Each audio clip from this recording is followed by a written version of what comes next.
অগ্নিগর্ভ নেপাল থেকে ভয়াবহ অভিজ্ঞতার সাক্ষী হয়ে ফিরছেন বহু ভারতীয় নাগরিক। যারা ঘুরতে গিয়েছিলেন, যারা কাজে গিয়েছিলেন, তাদের ফেরত আসতে হচ্ছে নেপাল থেকে।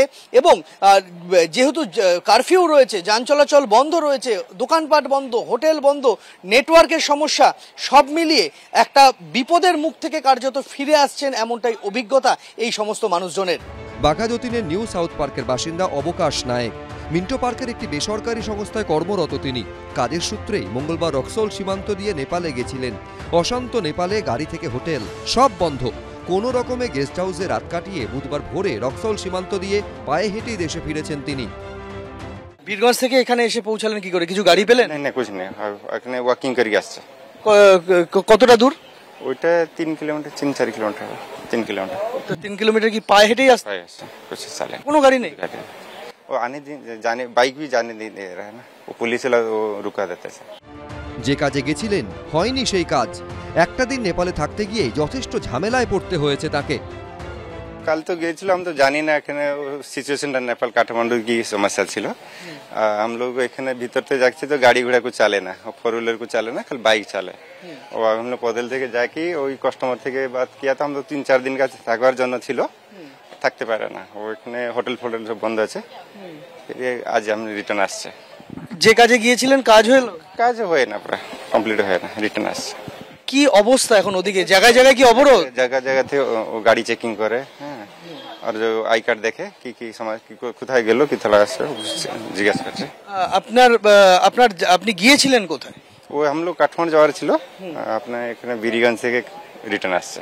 কর্মসূত্রে নেপালে গেছিলেন সায়েন্স সিটি এলাকার বাসিন্দা দিলীপ মণ্ডল, বউবাজারের বাসিন্দা কৃষ্ণপ্রসাদ অধিকারী ও বেহালার বাসিন্দা পরেশ মল্লিক। এক সপ্তাহ আগে নেপালে এসেছিলেন 3 জন। কোনো রকমে প্রাণ বাঁচিয়ে দেশে ফিরেছেন তারা। এই মুহূর্তে উত্তপ্ত অগ্নিগর্ভ পরিস্থিতি নেপালে। কর্মসূত্রে বহু মানুষ তারা নেপালের বিভিন্ন জায়গায় ছিলেন, তারা একে একে ফিরতে শুরু করেছেন। কলকাতার 3 বাসিন্দা, একজন বেহালার, একজন বউবাজারের, একজন সায়েন্স সিটি এলাকার, তারা কর্মসূত্রে গিয়েছিলেন, তারা ফিরে এসেছেন। এই মুহূর্তে বীরগঞ্জ এবং রক্সোল সীমান্ত দিয়ে তারা ভারতে ঢুকেছেন। কোথায় আটকা পড়েছিলেন? আটকা পড়েছিলাম বলতে, আপনার যে ফ্যাক্টরি যাওয়ার পথে কিছু ছেলে, মানে 50-100 জন ছেলে আমাদের গাড়িটাকে চাকিয়ে তুলে নিয়েছে আমাদের সঙ্গে আর কি, মানে বসেছিলাম, গাড়ি চাকিয়ে নিয়ে বলছে যে আগুনে এটাকে দিতে হবে। আমাদের ড্রাইভার ছিল এখানকারই ড্রাইভার, ও নানা রকম রিকোয়েস্ট করে তারপরে ব্যাক করে আমরা বেরিয়ে চলে এসেছি। এখানে ফিরলেন কি করে? গাড়ি ঘোড়া চলছে না, গাড়ি ঘোড়া হেঁটে হেঁটে আসছি হোটেল থেকে। কতক্ষণ? প্রায় 20 মিনিটের মতন হাঁটছি আমরা। সেটা কি বীরগঞ্জ থেকে? বীরগঞ্জ থেকে। মানে কোনো গাড়ি ঘোড়া? না না, গাড়ি টাড়ি নেই, গাড়ি নিচ্ছে না, আমাদের কাউকে দিচ্ছে না। বলছে গাড়িটা আগুনে দিতে হবে। ঠিক আছে, আপনারা বললেন যে আপনারা ইন্ডিয়ান? না, সেটা ওরা ইন্ডিয়ান এসব কোনো ব্যাপার নেই। ওরা বললো, তখন ওই ড্রাইভারই ব্যাক করে নিল, অন্য ধার দিয়ে আমরা ঘুরে চলে গেলাম। মানে রীতিমতো তো তাহলে প্রাণে বেঁচেছেন। একরকমই। বিহারের রক্সোল সীমান্তের মতো একই পরিস্থিতি দার্জিলিংয়ের নেপাল পশুপতি বর্ডারের। আমরা এই মুহূর্তে দাঁড়িয়ে রয়েছি দার্জিলিং জেলার পশুপতি যে নেপাল বর্ডার রয়েছে সেখানে। আমি প্রথমে ছবি দেখাবো যে গাড়ি দাঁড়িয়ে আছে, সারি সারিভাবে গাড়ি দাঁড়িয়ে রয়েছে, কোনো রকম গাড়ি কিন্তু যাতায়াত করতে পারছে না। যেটা পুলিশ সূত্রে জানা যাচ্ছে, কিছু গাড়ি নেপালের ভিতরে যেটা আটকে ছিল সেটা কিন্তু আস্তে আস্তে বের হচ্ছে, এবং কোনো রকম গাড়ি কিন্তু ভারত থেকে নেপালের দিকে যাচ্ছে না, ওখানে কিন্তু বর্ডারে আটকে দেওয়া হচ্ছে। যেভাবে অশান্তি চলছে নেপাল এলাকায় কাঠমান্ডুতে, এখানে প্রধানমন্ত্রীর বাড়ি ভাঙচুর করা হয়েছে, সুপ্রিম কোর্ট থেকে ব্যাংকে আগুন ভাঙচুর চলছে, বন্ধ সীমান্ত এলাকায় দাঁড়িয়ে রয়েছে সারি সারিভাবে গাড়ি, বাস পরিষেবা পুরোপুরি বন্ধ। यहाँ से अंदर जाने नहीं दे रहा है इसलिए हम लोग को प्रॉब्लम हो रहा है ना। अभी नेपाल का आदमी नहीं आ रहा है, हम लोग अभी जैसे देखिए स्ट्राइक की तरह हो गया, स्ट्राइक की तरह हो गया ना। अभी देखिए, देख सकते हैं आगे पीछे दिखाई, सब खड़ा हुआ है गाड़ी। हाँ, कल से ऐसा है। সীমান্তে যখন কড়াকড়ির এই ছবি, তখন কাঠমান্ডু জুড়ে ছড়িয়ে ধ্বংসের কোলাজ।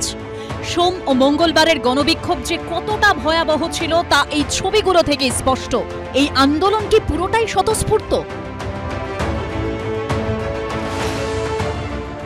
নাকি অরাজকতার নেপথ্যে বিশেষ কোনো পরিকল্পনা বা ইন্ধন ছিল? এই প্রশ্নও উঠতে শুরু করেছে। 20 साल पीछे हम चले गए हैं, और जहाँ तक मुझे लगता है इस आंदोलन में जो जंगली लड़के लोग थे उसके भीतर एक षड्यंत्र भी था। क्यों आदमी को मारना, गुंडागर्दी करना, आदमी का घर लूटना, पैसे लूटना, बैंक में जाके घुस जाना, ये तो गलत है ना। ये हम लोग नहीं करते हैं। हम देश प्रेमी हैं, तो हम अपने देश को बचाएंगे ना पहले। ये तो नहीं करेंगे, गलत काम तो नहीं करेंगे कि बैंक में जाना, लूटना, किसी को दुकान लूट लेनी, ये तो गलती है। কারণ গত 5 বছরে আমাদের প্রতিবেশী 3 রাষ্ট্রে রক্ত ঝরল গণবিক্ষোভে। বদল হলো সরকারের, প্রথমে শ্রীলঙ্কা, তারপর বাংলাদেশ আর এবার নেপাল। বাংলাদেশের কোটা বিরোধী আন্দোলনের সঙ্গে তো নেপালের জেনজির আন্দোলনের একাধিক মিলও রয়েছে। নেপালের কাঠমান্ডু, বীরগঞ্জ, বাঁকে থেকে জলেশ্বরে জেল ভেঙে পালাচ্ছে কয়েদিরা। পরিস্থিতি এমন যে সেনাকে গুলি চালাতে হচ্ছে, ঠিক যেমনটা হয়েছিল বাংলাদেশেও। গত বছরের 5ই আগস্টের পর থেকে বাংলাদেশের জেলগুলি থেকে পালিয়েছিল শয়ে শয়ে বন্দী। বাংলাদেশ সরকারই জানিয়েছিল পলাতকদের মধ্যে 70 জন কুখ্যাত জঙ্গি রয়েছে, বিভিন্ন মামলায় যাদের দাগী আসামি বা শীর্ষ সন্ত্রাসী বলা হয়েছিল। এরকম 11 জনকে মুক্তি দেওয়া হয়েছে। জামিনে মুক্তি পেয়েছে জেএমবি সহ বিভিন্ন জঙ্গি সংগঠনের 174 জন। বাংলাদেশের একটি দৈনিক সংবাদপত্র সূত্রে দাবি করা হয়েছিল যে হাসিনা সরকারের পতনের সময় 8টি কারাগার থেকে পালিয়ে যায় হাজারের ওপর বন্দী। 6ই আগস্ট কাশিমপুর কারাগার থেকে পালিয়ে যায় প্রায় 200 বন্দী। অন্যদিকে 19শে জুলাই নরসিংদী কারাগারে হামলা চালায় বিক্ষোভকারীরা। জেল ভেঙে পালিয়ে যায় 9 জঙ্গি সহ 826 জন। ঠিক যেমন এখন হচ্ছে নেপালে। শুধু তাই নয়, মিল আরও রয়েছে। জুলাই বিপ্লবের সময় বাংলাদেশে দেদার অগ্নিসংযোগ, লুটপাট করা হয়েছিল। ঢাকা থেকে শুরু করে চট্টগ্রাম, রাজশাহী, খুলনা, রংপুর, ময়মনসিংহ, বরিশাল, সিলেটে বিনা বাধায় নৈরাজ্য চালিয়েছিল কট্টরপন্থীরা। অবাধে লুটপাট করতে দেখা যায়, যেটা এখন হচ্ছে নেপালে। অশান্তির পর পোখরা, কাঠমান্ডু, লুম্বিনী, ধানগড়ি সহ বহু জায়গায় শোরুমে আগুন জ্বালিয়ে দেয় আন্দোলনকারীরা। রাতে ভাঙাচোরা শপিং মলে চলে দেদার লুটপাট। জামা কাপড় থেকে শুরু করে বাস্কেট, বাদ যায়নি কিছুই। রাজারকে মানুষরা সরানো করেছিল। ওরা রাস্তাতে হাঁটছিল রাত দিন। আমি দেখেছি বাপরে, যে মানুষরা সকালে বিকালে রাত্রি হাঁটছে গ্রুপে হাঁটছে, কিন্তু এরকম কোনো তহস নহস করা, কোনো বিল্ডিংকে ভাঙা, মন্দিরকে ভাঙা, আর কোনো এইসব তো আমরা দেখিনি। ওই টাইমে প্রোটেস্ট করা আলাদা তরিকা ছিল, কিন্তু এরকম ভাঙা, আগুন লাগানো, নিজের সম্পত্তিকে, নিজেই দেশকে, নিজে এত বড় নাম করা, সিংহ দরবার মতলব ইভেন পশুপতিনাথ তক যাওয়ার চেষ্টা করা, এই সব দেখে শুনে আমার বহুত খারাপ লাগছে। যেরকম বাংলাদেশে দেখেছি কি ওটাই ওরা শিখতে চেষ্টা করেছি, এটা আমি তো বুঝতে পারিনি। তবে বাংলাদেশের সঙ্গে অমিল একটা আছে, আর তা হলো যে শেখ হাসিনার বিরুদ্ধে আন্দোলন হয়েছিল তিনি ছিলেন ভারতপন্থী, আর নেপালে যে কেপি মিশ্র ওলির বিরুদ্ধে বিক্ষোভ আন্দোলন হচ্ছে তিনি চীনপন্থী। কিন্তু মূল প্রশ্ন হলো, ওলির পর যারা নেপালের ক্ষমতায় বসবেন তারাও কি আদৌ ভারতের বন্ধু হবেন, নাকি ভারতের উদ্বেগ চিন্তা আরও বাড়বে? জেনজির ক্ষোভের মুখে নতি স্বীকার করে ইস্তফা দেওয়ার পর হেলিকপ্টারে করে অজানা ঠিকানায় পৌঁছেছেন নেপালের সদ্য পদত্যাগী প্রধানমন্ত্রী কেপি শর্মা ওলি। কিন্তু এখন কোথায় তিনি? দেশে নাকি দুবাইয়ে কিংবা অন্য কোথাও? তেমনি এই প্রশ্ন উঠছে, ওলির পর নেপালের গদিতে কে বসবেন? नेपाल के मुख्य प्रशासनिक कार्यालय का गेट सिंह दरबार का ये मूल गेट है, और ये सिंह दरबार में अब बैठेंगे कौन, ये अभी तक तय हो नहीं पाई है। यानी कि नेपाल का अब नेतृत्व कौन करेंगे, ये अब तय नहीं हो पाई है। हालांकि 2 दिन जेनजी आंदोलन दिखा और आज तीसरा दिन है। आज तीसरा दिन देश का माहौल, खास करके काठमांडू का माहौल सामान्य बनते हुए नजर आ रही है। हालांकि चप्पे चप्पे पे सेना अपना गश्ती कर रहे हैं, सेना देश का कमांड संभाल रहा है। और ये जो आप देख रहे हैं, ये सिंह दरबार का गेट है। सिंह दरबार के सामने जो ये एक मूर्ति देख रहे हैं, ये जो है पृथ्वीनारायण शाह का है। जो पृथ्वीनारायण शाह नेपाल के राजशाही के सबसे पहला राजा, यानी कि एकीकरण जब नेपाल हुआ उसका पहला राजा का ये शालिक है। अब ये कहना बड़ा पेचीदा हो गया है कि नेपाल के नेतृत्व आप कौन करेंगे। এখানেই উঠে আসছে কাঠমান্ডুর বর্তমান মেয়র, সিভিল ইঞ্জিনিয়ার ও র্যাপার বছর 35-এর বালেন শাহর নাম। আন্দোলনকারীদের একটা বড় অংশের মুখে মুখে ফিরছে এই বালেন শাহের নাম। আন্দোলনের সরাসরি নেতৃত্ব না দিলেও বালেন শাহের সোশ্যাল মিডিয়ায় কর্মকাণ্ড দেখলেই বোঝা যাবে জেনজি বিপ্লবের পুরো ভাগেই ছিলেন তিনি। 4 সেপ্টেম্বর অর্থাৎ গত বৃহস্পতিবার 26টি সোশ্যাল মিডিয়া প্ল্যাটফর্ম বন্ধ করে দেয় সে দেশের কেপি ওলি সরকার। এরপরই সোশ্যাল মিডিয়ায় নিজের একটি র‍্যাপ পোস্ট করেন বালেন শাহ, যার ক্যাপশনে তিনি লেখেন, সরকার আমাদের বলতে দিন। সোমবার যখন জেনজির ক্ষোভে উত্তাল নেপাল, তিনি সোশ্যাল মিডিয়ায় প্রধানমন্ত্রী কেপি ওলির উদ্দেশ্যে লেখেন, আপনি একজন সন্ত্রাসবাদী। আবার মঙ্গলবার বিকেলে বালেন শাহ সোশ্যাল মিডিয়ায় লেখেন, প্লিজ জেনজি এবার বাড়ি ফিরে যাও। এখানেই শেষ নয়, রাজনীতিবিদদের সন্তানদের জীবনযাত্রার বিরুদ্ধে সোশ্যাল মিডিয়ায় #নেপোকিড ট্রেন্ডিংয়েও সামিল হয়েছিলেন এই বালেন শাহ। বছর 35-এর বালেন 2022 সালে কাঠমান্ডুর মেয়র নির্বাচনে নির্দল প্রার্থী হিসেবে 61,000 ভোটে জয়ী হন। সেই বালেন শাহকেই এখন দেশের অন্তর্বর্তী প্রধান হিসেবে চাইছে যুব সমাজের একাংশ, এমনই খবর সে দেশের সংবাদ মাধ্যম সূত্রে। বালেন শাহ কর্ণাটকের বিশ্বেশ্বরায়া টেকনোলজিক্যাল বিশ্ববিদ্যালয়ে স্ট্রাকচারাল ইঞ্জিনিয়ারিং নিয়ে পড়াশোনা করেছেন। যদিও ভারতের সঙ্গে সম্পর্ক তাঁর মোটেই মধুর নয়। বরাবরই ভারত বিদ্বেষী ও চীনপন্থী বলেই পরিচিত বালেন শাহ। 2022 সালে মেয়র হওয়ার পর 2023 সালে বালেন নিজের কাঠমান্ডুর দপ্তরে গ্রেটার নেপালের একটি ম্যাপ লাগিয়েছিলেন। সেখানে ভারতের কিছু কিছু এলাকা নেপালের মধ্যে দেখানো হয়েছিল। এ নিয়ে তীব্র বিতর্ক দানা বাঁধে। এখানেই শেষ নয়, 2023 সালে মুক্তি পায় আদিপুরুষ সিনেমাটি। সেখানে একটি সংলাপ ছিল সীতা ভারতের মেয়ে। বালেন শাহ এটিকে নেপালের সাংস্কৃতিক পরিচিতিতে আঘাত বলে মনে করেছিলেন। কাঠমান্ডুর হলগুলিতে ছবি রিলিজ হতে দেননি তিনি। 2003 থেকে ভারতবর্ষ প্রায় 550 মতন বিভিন্ন প্রজেক্ট করেছে, শিক্ষা, স্বাস্থ্য, রাস্তা, রেলওয়ে, হাইড্রো পাওয়ার প্রজেক্টস, অনেক ব্যাপারে ভারতবর্ষ কিন্তু নেপালকে, কারণ নেপালের সঙ্গে সাহায্য করেছে এবং সেই প্রজেক্ট ভারতবর্ষ করছে। ভারতবর্ষ আবার নেপালের কিন্তু বিগেস্ট ট্রেডিং পার্টনার। আমরা অ্যাবাউট 7.4 বিলিয়ন ওদেরকে এক্সপোর্ট করি, আর ওদের কাছ থেকে আমরা অ্যাবাউট 1.3 বিলিয়ন মতো ইম্পোর্ট করি। মাঝে মধ্যে যদিও নেপালের সঙ্গে ভারতবর্ষের সম্পর্ক একাধ আপ ডাউন হয়েছে, কিন্তু তবুও নেপালের সঙ্গে ভারতের যে একটা সম্পর্ক, বিশেষ করে মানুষের সঙ্গে মানুষের যে সম্পর্ক রাজনীতির বাইরে, সেই সম্পর্কটা অনেকটা গভীর। আমি যেহেতু গোর্খা রেজিমেন্টে সার্ভ করেছি, অনেকবার নেপাল গেছি, ওদের ভাষা বলি, ওদের কালচার সম্পর্কে বিশেষভাবে অবগত। আমি এটুকু বলতে পারি, আমাদের গোর্খা রেজিমেন্টে যারা চাকরি করেছেন বা যারা রিটায়ার্ড আছেন, প্রাক্তন সৈনিক, আমার তো মনে হয় তারাই হচ্ছে ভারতবর্ষের সবচেয়ে বড় অ্যাম্বাসেডর নেপালের মধ্যে। ভীষণভাবে তারা ভালোবাসেন আমাদের আর্মিকে, আমাদের রেজিমেন্টকে। তারা খুব ওয়ার্ল্ড ফেমাস সোলজার্স। অবশ্য একটা অগ্নিপথ যে স্কিমটা এসেছে, সেই স্কিমের পর থেকে 2022 থেকে কিন্তু কোনো রিক্রুটমেন্ট হচ্ছে না। সেটাতে একটা মনোমালিন্য দেখা গেছে, কারণ নেপালিজ গভর্নমেন্ট তারা কিন্তু চায় না ওই স্কিমে যেতে, অ্যাটলিস্ট ধর্মের ব্যাপারটা তো নেই। সুতরাং ভারতবর্ষ এখন সজাগ আছে। আমাদের বর্ডার্সগুলো সম্পূর্ণভাবে সেনারা বা বর্ডার সিকিউরিটি ফোর্স তারা সজাগ আছে, দেখছে যাতে আমাদের মধ্যে এদিকে চলে না আসে এবং আগুনটা যেন এদিকে না ছড়িয়ে পড়ে। যেমন আমি দেখলাম, শুনলাম, আমার সঙ্গে বাইদিবাই নেপালে বেশ কিছু নেপাল আর্মি সিনিয়র অফিসারের সঙ্গে যোগাযোগ আছে, যারা রিটায়ার্ড আমাদের সঙ্গে, কেউ স্টাফ কলেজ করেছেন, কেউ হয়তো আমার সঙ্গে ইউনাইটেড নেশনসে পোস্টেড ছিলেন ইত্যাদি। এই হিসেবে তাদের সঙ্গে বন্ধুত্ব আছে এবং তারাও প্রত্যেকে মনে করে যে এই যে আকাশ ছোঁয়া দুর্নীতি এবং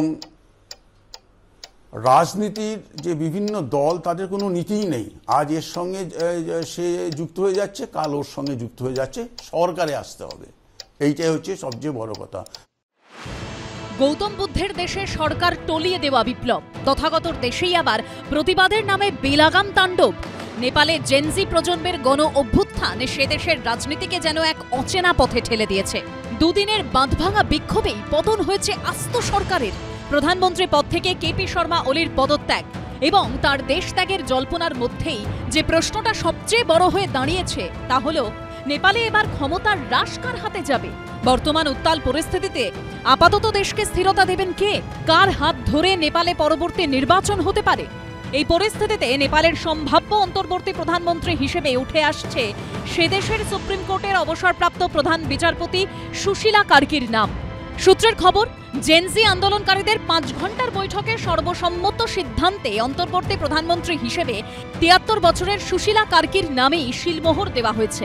সুশীলা কার্কি শুধু নেপাল সুপ্রিম কোর্টের প্রধান বিচারপতি ছিলেন না, তিনি হলেন সে দেশের প্রথম ও এখনো অবধি একমাত্র মহিলা প্রধান বিচারপতি।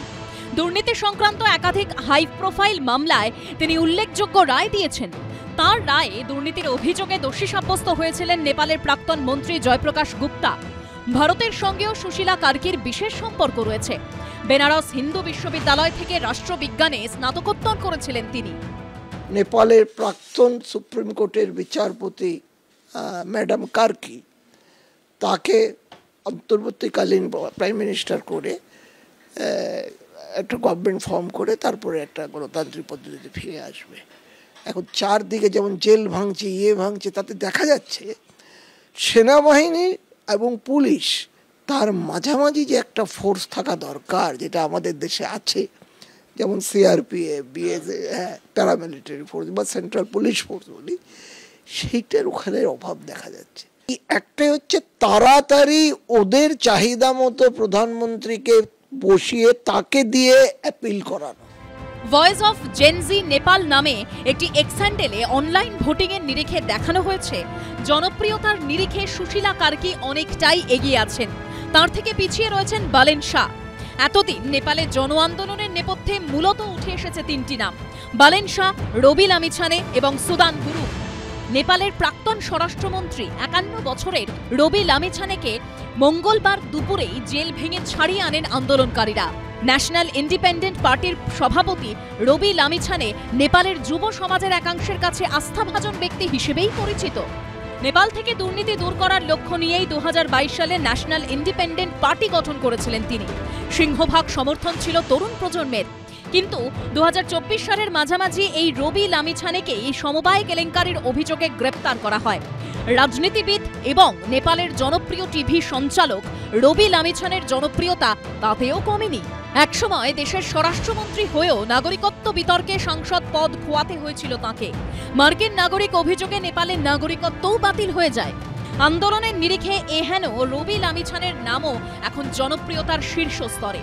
তরুণ তুর্কিদের একজোট করার আরেক কারিগর হলেন হামি নেপালের প্রতিষ্ঠাতা ও ডিজে বছর 36-এর সুদান গুরু। যুব সমাজের মধ্যে তাঁরও জনপ্রিয়তা রয়েছে।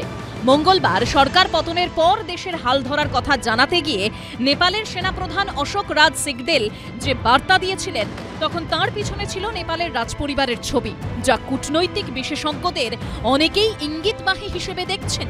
প্রশ্ন উঠছে, নেপালের শেষ রাজা জ্ঞানেন্দ্র শাহকেও কি আগামী দিনে গুরুত্বপূর্ণ ভূমিকা নিতে দেখা যেতে পারে?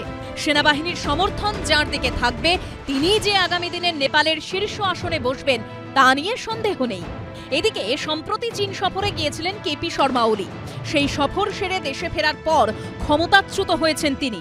এই পরিস্থিতিতে নেপালের অশান্তির প্রেক্ষাপটেও চীন আমেরিকা 2 অক্ষের সাম্প্রতিক দ্বন্দ্বের প্রসঙ্গ এসে পড়ছে। নেপাল যখন দিকে দিকে জ্বলছে, তার মধ্যেই বার্তা দিয়েছে বেজিং। চীনের বিদেশ মন্ত্রকের মুখপাত্র বলেছেন, আশা করি নেপাল সব ক্ষেত্রে তার ঘরোয়া ইস্যু সামলে নেবে এবং দ্রুত সে দেশে স্থিতিশীলতা ফিরবে। নেপালে বসবাসকারী চীনের নাগরিকরা যেন তাদের সুরক্ষার বিষয়ে সতর্ক থাকেন। ডিপ স্টেট এর খুব সিরিয়াস ইনভলভমেন্ট আছে। এরা এখানে আমাদের আগে শ্রীলঙ্কাতে একটা বিদ্রোহ করালো, গণ অভ্যুত্থান, বাংলাদেশে হলো, এখন নেপালে যখন হলো তখন আমার মনে অনেকগুলো প্রশ্ন উঠছে। 1 নম্বর প্রশ্ন হচ্ছে যে নেপালে কমিউনিস্ট পার্টি অফ নেপালের সরকারের এতদিন হোল্ড ছিল, যদিও একটার পর একটা প্রাইম মিনিস্টার হয়েছে, প্রাইম মিনিস্টার টপল হয়েছে, কিন্তু communist party of Nepal, CPN যেটাকে বলে, ওখানে ওলিকে বসিয়েছিল চীন। তার আগে রাজতন্ত্রটা শেষ করেছিল প্রথম কথা, তারপরে ওটাকে একটা নেপালের মতো একটা হিন্দু রাষ্ট্রকে বানিয়ে দেওয়া হলো, একটা নিউট্রাল নেশন যেখানে 82 to 84% হিন্দু অধিবাসী, তাদের একটা হিন্দু স্টেট থেকে পৃথিবীর একমাত্র হিন্দু স্টেট ছিল, সেটা শেষ করলো। এটা পিওরলি ছাত্র আন্দোলন নয়। ছাত্ররা পশুপতিনাথ মন্দিরে কেন ঢুকবে? বাংলাদেশে ফিরে চলুন, ওয়াকারুজ্জামান কি করেছিলেন? উনি দেশটা জ্বলছে, জামাতরা জ্বালাচ্ছে, উগ্রপন্থীরা দেশটাকে জ্বালাচ্ছে, উনি কিন্তু নীরব দর্শক ছিলেন। এটা ঠিক যে উনি হাসিনাকে ভারতে পালাতে সাহায্য করেছিলেন, কিন্তু তারপর উনি নীরব দর্শক, উনি কোনো অ্যাক্টিভ রোল করেননি। এখন দেখা যাচ্ছে যে নেপালের চিফ অফ আর্মি স্টাফ কিন্তু কন্ট্রোল করছে সিচুয়েশন। উনি দেশটাকে কোনো রাডার ছাড়া, কোনো হালাত ছাড়বেন না, সন্দেহ নেই। আমাদের তো দুজন রাজকুমার আছে, একজন দিল্লিতে থাকে, একজন রাজপুত্র এখানে থাকেন। দিল্লির রাজপুত্র কোথায় ছিলেন? কাল পরশু পর্যন্ত মালয়েশিয়ায় ছিলেন। ওখানে কি করছিলেন? এখানে ভোট, এখানে ওনার অর্গানাইজ করার কথা, উনি একটা লিডার অফ দি পার্লামেন্ট। ওখানে উনি গেছিলেন সোরসের সঙ্গে মিট করতে, একটা জাকির নায়েকের সঙ্গে মিটিং করেছে। এরা তো হচ্ছে গিয়ে ভারত বিদ্রোহী, কোনো সন্দেহ নেই এই বিষয়ে। ওনার হঠাৎ কেন দরকার পড়ল? প্রথম কথা হচ্ছে যে চীনের প্রভাবটা ভারতের নেপালে কম করা, চীনের প্রভাব কম করে ভারতের উপরে একটা ওয়াচ রাখা। কারণ কাম হোয়াট মে, চেষ্টা তো করছে ওরা যে এই সরকারকে ফেলবে, ওয়ান ওয়ে অর দি আদার এই সরকারকে ফেলবে। সুতরাং ওদের সেই প্রচেষ্টাটা জারি রয়েছে। নেপালের পরিস্থিতির ওপর কড়া নজর রাখছে ভারতও। এসবের মধ্যেই ভারত আমেরিকার তিক্ত সম্পর্কের মধ্যেই সোশ্যাল মিডিয়ায় ফের সুর নরম করে আমেরিকার প্রেসিডেন্ট ডোনাল্ড ট্রাম্প লিখেছেন, আমি এটা ঘোষণা করতে পেরে আনন্দিত যে ভারত ও আমেরিকা দুদেশের মধ্যে বাণিজ্য সংক্রান্ত বাধা দূর করতে আলোচনা চালিয়ে যাচ্ছে। আগামী কয়েক সপ্তাহের মধ্যে আমার খুব ভালো বন্ধু প্রধানমন্ত্রী মোদির সঙ্গে কথা বলার জন্য মুখিয়ে আছি। আমি নিশ্চিত বোধ করছি যে দুই মহান দেশ সদর্থক মীমাংসায় পৌঁছবে। প্রধানমন্ত্রী নরেন্দ্র মোদিও পাল্টা বলেছেন, ভারত এবং আমেরিকা ঘনিষ্ঠ বন্ধু এবং ন্যাচারাল পার্টনার। আমি নিশ্চিত আমাদের বাণিজ্য চুক্তি ইন্দো আমেরিকা পার্টনারশিপের অসীম সম্ভাবনার পথ সুগম করবে। যত দ্রুত সম্ভব আলোচনা শেষ করার চেষ্টা চালাচ্ছে আমাদের টিম। প্রেসিডেন্ট ট্রাম্পের সঙ্গে কথা বলার জন্য আমিও মুখিয়ে আছি। দুদেশের মানুষের উজ্জ্বল ভবিষ্যৎ সুনিশ্চিত করতে আমরা একযোগে কাজ করব। জেনজির বিদ্রোহে অগ্নিগর্ভ নেপাল আর প্রতিবেশী রাষ্ট্রের এই অচলাবস্থার সরাসরি প্রভাব পড়ল ভারত নেপাল একাধিক সীমান্তের ব্যবসা বাণিজ্যে। এই যুব সম্প্রদায়ের মানুষ তারা রাস্তায় নেমে সরকারের বিরুদ্ধে, রাষ্ট্র ব্যবস্থার বিরুদ্ধে তারা যে আন্দোলন সংগঠিত করেছেন, সেই আন্দোলনের পরিপ্রেক্ষিতে দেখা যাচ্ছে যে আগুন জ্বলেছে পার্লামেন্ট ভবনে, আগুন জ্বলেছে মন্ত্রীদের বাড়িতে, আগুন জ্বলেছে রাজনৈতিক দলগুলোর তাদের দপ্তরে, নেতা মন্ত্রীদের দপ্তরে, এমনকি সংবাদ মাধ্যমও আক্রান্ত হয়েছে, যেটা সম্পূর্ণ অভূতপূর্ব। কারণ নেপালে গণতান্ত্রিক আন্দোলনের ইতিহাস আজকের নয়। 1990-এর দশকে এই গণতান্ত্রিক আন্দোলন আমরা দেখেছি, যেটা জন আন্দোলন নামে পরিচিত ছিল। পরে নেপাল মাওবাদী আন্দোলনেরও শিকার হয়, কিন্তু কোনো পর্যায়েই এইরকম ভয়ঙ্কর হিংসার মুখোমুখি কিন্তু নেপালের সমাজকে আমরা হতে দেখিনি। ফলে সেদিক থেকে এটা অত্যন্ত উদ্বেগজনক। এখন প্রশ্ন হলো যে এই ধরনের পরিস্থিতি কেন দেখা দিল? তার প্রধান কারণ হচ্ছে, যেটাকে জেন জি যারা নিজেদের দাবি করছেন, তারা মনে করছেন যে নেপালের যে সরকার, নেপালের যে রাষ্ট্র ব্যবস্থা, নেপালের যে প্রধান রাজনৈতিক দলগুলো, তারা কোনোভাবেই সাধারণ মানুষের, বিশেষ করে যুব সম্প্রদায়ের তাদের যে দাবি দাওয়াগুলো, সেগুলোকে কোনোভাবে পূরণ করছে না। এবং সেখানে আমরা লক্ষ্য করলে দেখব যে নেপালের এই বয়সী যে ছেলেমেয়েরা 16 থেকে 25 যাদের বয়স, তাদের মধ্যে অন্তত 20% তাদের একটা কর্মহীনতা রয়েছে। এবং অন্যদিকে দেখব যে নেপালের বর্তমান যে তাদের জাতীয় আয়, সেই জাতীয় আয়ের প্রায় 1/3 সেটা বিদেশে যে প্রবাসী নেপালিরা আছেন তাদের কাছ থেকে আসে। সুতরাং সেদিক থেকে নেপালের অর্থনীতিতে বৈষম্য বা অসাম্য সেটা সকলেরই পরিচিত। কিন্তু এভাবে যখন আন্দোলন সংগঠিত হচ্ছে, তখন তারা আরেকটা কথা যুক্ত করে দিয়েছেন, যেটাকে তারা বলছেন নেপোক্রেসি, অর্থাৎ আত্মীয়তন্ত্র বা স্বজনতন্ত্র। অর্থাৎ বিভিন্ন রাজনৈতিক দলের যারা নেতা তারা দেখা যাচ্ছে যে তাদেরই আত্মীয় স্বজন, তাদেরই ছেলেমেয়েরা তারা অনেক বেশি সুবিধাজনক, অনেক বেশি একটা সচ্ছল জীবনযাপন করছেন, যেখানে সাধারণ মানুষ খেতে পাচ্ছেন না। ফলে সেই জায়গায় আমরা দেখব যে কতগুলো ঘটনা এখানে একটা নতুন করে আগুনটা জ্বালিয়েছে। একদিকে যেমন একটা ঘটনা কাঠমান্ডুর কাছে ললিতপুরে, সেখানে একটি মেয়ে রাস্তা দিয়ে যাচ্ছিল, একটি বালিকা বছর 12, সেখানে একটা কনভয় একজন মন্ত্রী যাওয়ার সময় এই মেয়েটিকে ধাক্কা দেয়, সেখানেই তার মৃত্যু হয়। কিন্তু প্রধানমন্ত্রী, তৎকালীন প্রধানমন্ত্রী যিনি এখন পদত্যাগ করেছেন, তিনি বলেন যে এটা একটা সাধারণ দুর্ঘটনা। এগুলো আরও পরিস্থিতিকে জটিলতর করে। এবং আমরা যেটা দেখব যে হামরি নেপাল বলে যে সংগঠনটা, যে সংগঠনের পক্ষ থেকে গত সোমবারে এই আন্দোলনের ডাক দেওয়া হয়েছিল, এখানে একটা প্রশ্ন হচ্ছে যে এই হামরি নেপালের বেশিরভাগ অর্থ, এটা তৈরি হয়েছিল 2015 সালে নেপালের ভূমিকম্পের পরে, কিন্তু দেখা যাচ্ছে এর বেশিরভাগ অর্থ সাহায্য আসে মার্কিন যুক্তরাষ্ট্র থেকে। ফলে অনেকগুলো দিক এখানে আছে। পশ্চিমবঙ্গের পানি ট্যাঙ্কি কাঁকরভিটা পশুপতি সীমান্ত, বিহারের রক্সোল বীরগঞ্জ, একাধিক সীমান্তে ছবিটা কার্যত এক। সার দিয়ে দাঁড়িয়ে রয়েছে ট্রাক, পর্যটকদের গাড়ি। এই ছবি দার্জিলিং এর পানি ট্যাঙ্কি সীমান্তের। ওপারে নেপালের কাঁকরভিটা। ভারত, নেপাল, ভুটান, বাংলাদেশের মধ্যে বাণিজ্যের অন্যতম করিডোর। আর এখানেই দাঁড়িয়ে রয়েছে হাজার হাজার ট্রাক, যার সিংহভাগ মাল বোঝাই।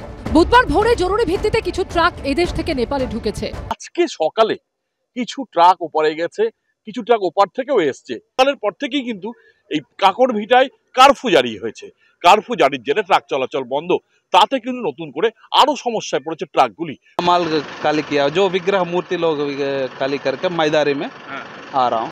कुछ नहीं है तो पूरा आराम है, पूरा आराम है। खाली आर्मी घूम रहा है, हाँ, और पुलिस गिलिस कुछ नहीं है, सब बंद है। तो कल तो पूरा आंदोलन किया हुआ। পানি ট্যাঙ্কি থেকে নকশালবাড়ির প্রায় 6 কিলোমিটার রাস্তায় এই একই ছবি। খাদ্যশস্য, ফল, আনাজ, ওষুধপত্র, রঙিন মাছ, কেমিক্যাল, সিমেন্ট, সাইকেল, পাথর সহ একাধিক পণ্য বোঝাই ট্রাক এভাবেই দাঁড়িয়ে রয়েছে। কোথাও ট্রাকের মাঝে বিশ্রাম নিচ্ছেন ট্রাক চালক ও খালাসিরা, কোথাও ট্রাকের পাশে, কোথাও ট্রাকের নিচে চলছে রান্না থেকে খাওয়া দাওয়া। 6 दिन से खड़े हैं सर। क्या लेके आए हैं? साइकिल। नेपाल में लड़ाई चल रही होती है, कोई झगड़ा हो रहा है। 6 दिन से इधर ही खड़े हैं। কেমিক্যাল আছে রেজিং, কালকে সকাল থেকে কবি এখন আইসে না, দেখলাম এখানে ওপরে বলে ঝামেলা হচ্ছে, আগুন লাগাচ্ছে, গাড়ি পোড়াই দিচ্ছে, ওই জন্য আমাদেরকে গাড়ি যেতে দিচ্ছে না, গাড়ি পাস হলো না আমাদের। তো আর কি রাস্তার হোটেলে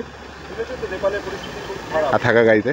নকশালবাড়ি থেকে পানি ট্যাঙ্কি পর্যন্ত এরকমই লম্বা ট্রাকের লাইন, এবং অধিকাংশ ট্রাকে রয়েছে আনাজপাতি।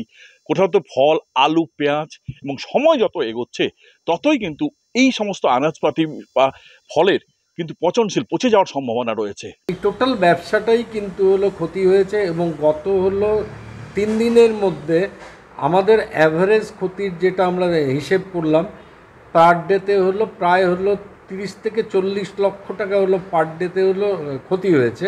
অর্থাৎ যেই মালটা অন ট্রানজিট ছিল ওটাকে বাদ দিয়ে, হ্যাঁ, ফলে আপনার যে বিজনেসটা কোথায় নেমে আসলো, 10 কোটির থেকে হলো লক্ষে নেমে আসছে, লক্ষে। অর্থাৎ বুঝতেই পারছেন যে হলো ক্ষতির পরিমাণটা অনেক উত্তরোত্তর বৃদ্ধি পাচ্ছে, এবং অতি সত্বর যদি এটাতে ইন্ডিয়া গভর্নমেন্ট ইন্টারফেয়ারেন্স না করে তাহলে কিন্তু হলো নেপাল এবং ভারতের সম্পর্ক আরও তলানিতে গিয়ে ঠেকবে। ব্যবসায়ীদের অনুমান, হাজারে হাজারে ট্রাক দাঁড়িয়ে থাকায় এখনই কয়েকশো কোটি টাকার ক্ষতি হয়ে গেছে। পুজোর মুখে আর্থিক ক্ষতির মুখে পড়েছেন হাওড়ার রঙিন মাছের ব্যবসায়ীরাও। প্রত্যেক বছর শীতের আগে পর্যন্ত হাওড়া থেকে মলি, গোল্ডফিশ, গাপ্পির মতো মাছ পাঠানো হয় নেপালে। কিন্তু ব্যবসায়ীদের একাংশের দাবি, নেপালের বর্তমান পরিস্থিতির কারণে মাছের অধিকাংশ অর্ডার বাতিল হয়ে গেছে। আমরা ফোন করেছিলাম, ওরা বলছে এখন কোনো মাছ ফাছ যাবে না, আসবে না, এখন আমরা নিজেরাই থাকার মতন জায়গার পজিশানে নেই। হ্যাঁ, পরে আমরা ফোন করে জানাবো, কবে জানাবো, কি জানাবো বলতে পারছে না, যে কবে শান্ত হবে, কি হবে না হবে, যার জন্যে আমাদের বিজনেসের খুবই মানে ক্ষতিকর হচ্ছে। তারপরে আমাদের সঙ্গে আরও অনেক এখানে ছোট ছোট চাষি আছে, তারা আমাদের ছোট মাছ দিয়ে যা আমরা বড় করে সেটাকে ডেভেলপ করে মাল পাঠাই। তারপরে যাদের কাছে বড় আছে তাদের কাছ থেকে বড় নিয়ে পাঠাই, অ্যাঞ্জেল পাঠাই, গোল্ডফিশ পাঠাই, কই কাপ পাঠাই, মলি পাঠাই, সোরটেল পাঠাই, প্লাটি পাঠাই। হাওড়া থেকে নেপালে সরাসরি মাল যায়। এবার যেহেতু নেপালের পরিস্থিতি এখন ঠিক নেই, এই মাছ আমাদের স্টক হয়ে পড়ে আছে। এবার কোভিডের পর যাও বা পরিস্থিতি ঠিক হয়েছিল। এবছর এমনিও নেপালে অনেক মালের অর্ডার ছিল, কিন্তু এত যে স্টক হয়ে গেছে সেই স্টকটা ক্লিয়ারেন্স করবো কী করে সেটাই বুঝে ওঠা যাচ্ছে না।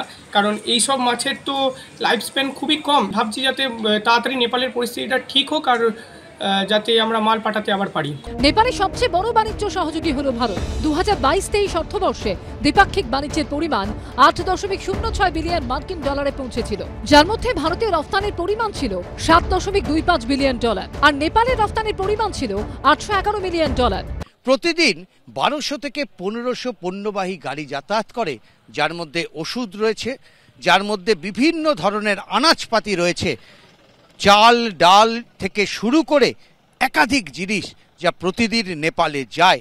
গত দুদিন ধরে ষাঁড় দিয়ে দাঁড়িয়ে রয়েছে লরি, পড়ছে এর মধ্যে থাকা বিভিন্ন আনাজপাতি, কোটি কোটি টাকা লোকসান। ফলে নেপালের পরিস্থিতির দ্রুত উন্নতি না হলে এই ব্যবসা বাণিজ্যের ক্ষেত্রে একটা বড় যে সমস্যার মুখে পড়তে হবে এদেশকেও, তাতে কোনো সন্দেহ নেই। এখন সব বর্ডারই ক্লোজ আছে, কোনো অপারেশন হচ্ছে না, কিন্তু কন্টেনার বা ট্রাক মুভমেন্ট হচ্ছে। এখান থেকে ডক থেকে ক্লিয়ারেন্স হওয়ার পরে সমস্ত ট্রাকই মুভ করা হচ্ছে। আমাদের এটা আশা যত তাড়াতাড়ি সম্ভব মিটে যাবে এবং সমস্ত ট্রাকগুলোই আস্তে আস্তে নেপালে এন্ট্রি করে যাবে। এবার প্রতিনিয়তই আমরা পরিস্থিতির উপর নজর রাখছি। এটা এমন একটা হিংসাত্মক ঘটনা বা একটা সেন্সিটিভ ইস্যু হয়েছে, এই ব্যাপারে কোনো ডিসিশনও নেওয়া সম্ভব নয়, কারণ টোটাল মুভমেন্টই বন্ধ হয়ে আছে। শেখ হাসিনার দেশত্যাগের পর থেকে অশান্ত পরিস্থিতি তৈরি হয়েছে বাংলাদেশেও, ফলে প্রভাব পড়েছে ভারত বাংলাদেশ বাণিজ্যে। দুদেশের মধ্যে প্রতিদিন স্থল সীমান্ত দিয়ে যে পরিমাণে বাণিজ্য হতো, যত সংখ্যায় ট্রাক চলাচল করত, গত কয়েক বছরে তা অনেকটাই কমে গেছে। নেপালেও কিছু গাড়ি হয়, বহু মাল এক্সপোর্ট হয় এবং গাড়ি প্রচুর চলে। সেইখানেও দেখা যাচ্ছে যে এইরকম একটা অস্থির অবস্থা। এই অস্থির অবস্থার মধ্যে যেভাবে গাড়িগুলো মানে জায়গার অবস্থায় স্থিতিশীল যতক্ষণ না হবে ততক্ষণ তো গাড়ি চলতে পারবে না। একটা ভয়ানক ক্ষতি, মানে একটা অর্থনৈতিক ক্ষতি একটা খুব ভালো হয়েছে। এবার নেপালের পরিস্থিতি উত্তপ্ত। নেপাল যখন উত্তাল, বাধ্য হয়ে প্রধানমন্ত্রীর পদ ছাড়তে হয়েছে কেপি শর্মা ওলিকে। হেলিকপ্টারে চেপে কার্যত পালাতে হয়েছে তাকে। তখন কাঠমান্ডু থেকে প্রায় 6500 কিলোমিটার দূরে প্যারিস সহ ফ্রান্সের বিভিন্ন শহর অগ্নিগর্ভ হয়ে উঠল নতুন প্রধানমন্ত্রী সেবাস্তিয়ান লেকর্নুরের বিরুদ্ধে। উঠল প্রেসিডেন্ট ইমানুয়েল মাক্রোর ইস্তফার দাবিও, কারণ ফ্রান্সের প্রধানমন্ত্রীকে নিযুক্ত করেন প্রেসিডেন্ট।